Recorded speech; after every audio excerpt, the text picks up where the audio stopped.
नमस्कार, आदाब। आप सभी का स्वागत है न्यूज़ क्लिक में। आज के इस एपिसोड पर डेली राउंड अप में हम आपको दिखाने वाले हैं देश और विदेश की बड़ी खबरें। आइए देखते हैं हमारी कहानियों की एक झलक।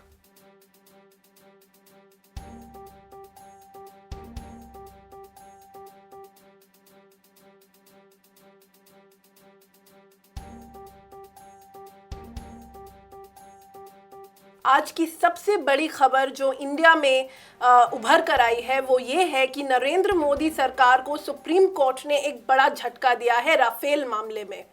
सुप्रीम कोर्ट ने सरकार की अर्जी को खारिज कर दिया गया है, जिसमें कि सरकार ने कहा था जो स्टोलन फाइल्स हैं और जो मीडिया में हिंदू द्वारा रिपोर्ट्स चलाई गई थी उन पर सरकार ने सवाल उठाए थे। सरकार ने ये कहा था कि ये रिपोर्ट्स क्योंकि मीडिया द्वारा एक्सेस करी गई हैं इसीलिए वो स्टोलन है और उसे एविडेंस की तरह कंसिडर नहीं किया जा सकता। आज सुप्रीम कोर्ट ने एक बड़े रूप से ये कहा है कि उन स्टोलन फाइल्स को एग्जामिन किया जाएगा और उसे एविडेंस की तरह से देखा जाएगा केस की जांच में। सरकार को जो क्लीन चिट भी मिली थी उस पर भी सवाल उठाए हैं सुप्रीम कोर्ट ने और उसे भी री एग्जामिन किया जाएगा। आइए देखते हैं विशेष रूप से चर्चा प्रबीर पुरखायस्ता और परंजॉय गुहा ठाकुरता की।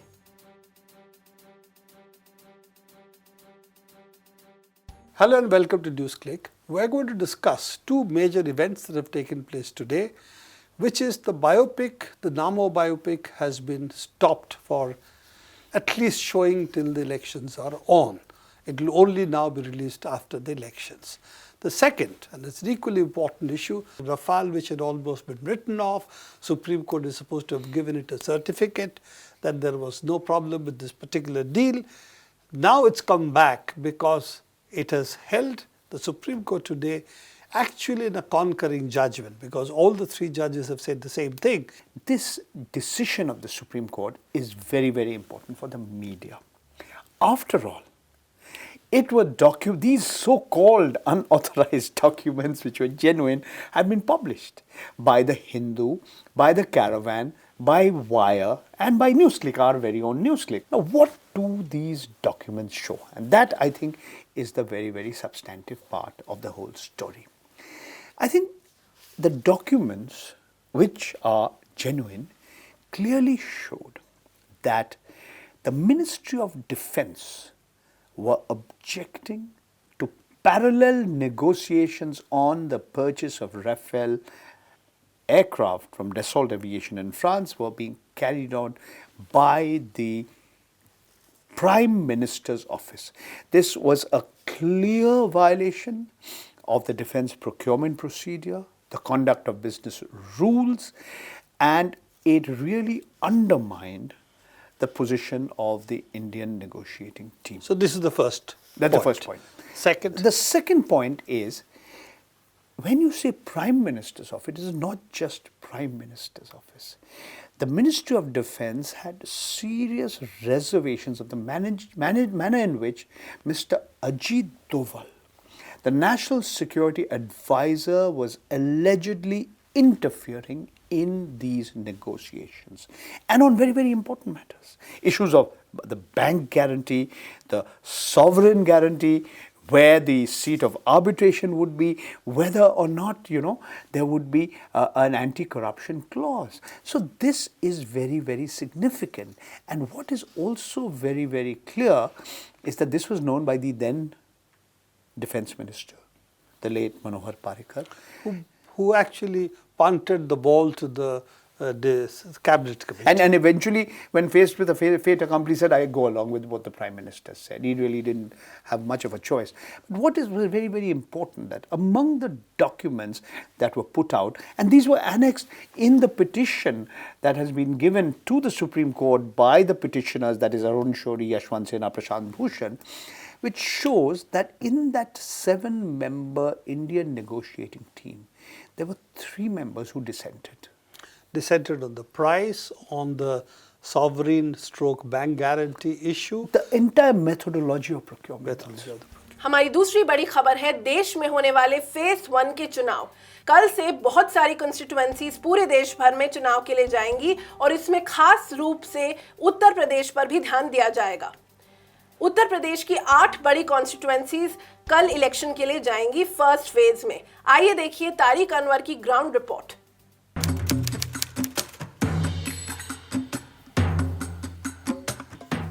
निश्चित रूप से ये मैं मानता हूँ कि जो आवारा गौवंश है उसके कारण से किसानों के खेत में जत्थे के रूप में ये पहुँचते हैं और फसल को नुकसान करते हैं, और किसान परेशान भी है, पूरी रात जाग करके खेतों पर काट रहा है, इसमें कोई दो राय नहीं है, किसान वास्तविक परेशान है। आप लोग रात में इतनी ठंडक में खेत के नीचे आग ताप रहे हैं, क्या वजह, क्या कारण, क्या?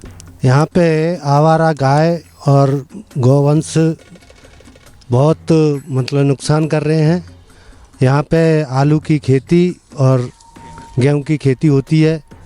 गेहूं की खेती को ये मतलब गाय और बछड़ा नुकसान बहुत करते हैं। सारी रातें जागते हुए किसानों को निकल जाती है और इससे बहुत बड़ा नुकसान हो रहा है। ठीक उसी तरह जैसे नोटबंदी में नीति लागू कर दी, बाद में करेक्शन करते रहे, उसमें जीएसटी में 300 करेक्शन हो चुके हैं, उसी तरह की परिस्थिति पशुओं को लेकर के भी बनी हुई है। सर रात में क्या करते हैं, हम खेतों पे जाते हैं और जो जंगली गाय आती हैं उन्हें रोकते हैं खेतों में। जो गेहूं की जो हमारी फसल है उसे नष्ट होने से रोकते हैं।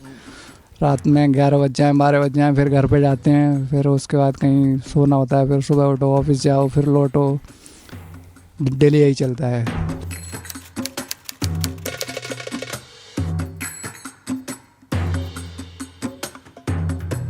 निश्चित रूप से पहले से अगर प्लानिंग मेरे हिसाब से नहीं रही होगी, इसीलिए समस्या होगी। पहले से प्लानिंग होती तो जो गौशालाएं अब बन रही है वो पहले से शुरू हो जाती।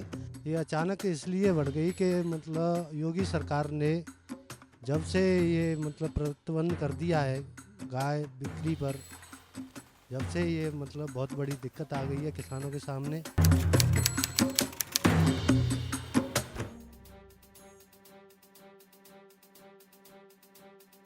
देश की एक और बड़ी खबर वेस्ट बंगाल से आ रही है, जहां पर कि लेफ्ट के जो कैंडिडेट्स हैं उन पर काफी अटैक्स हो रहे हैं इलेक्शंस के पहले।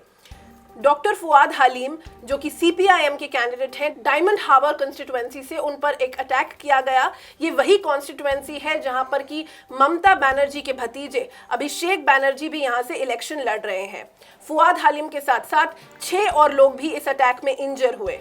एक और इंस्टेंस आगे आ रहा है वायलेंस का, जहां पे गौरांग चैटर्जी आसनसोल से, उन पर भी अटैक हुआ, और ये वही कंस्टिट्यूएंसी है जहां से बाबुल सुप्रियो भी इलेक्शन लड़ रहे हैं।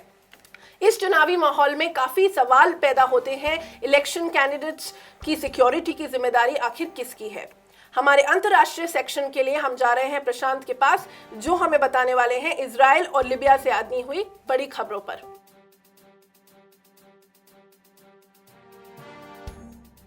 Thank you, Sumedha.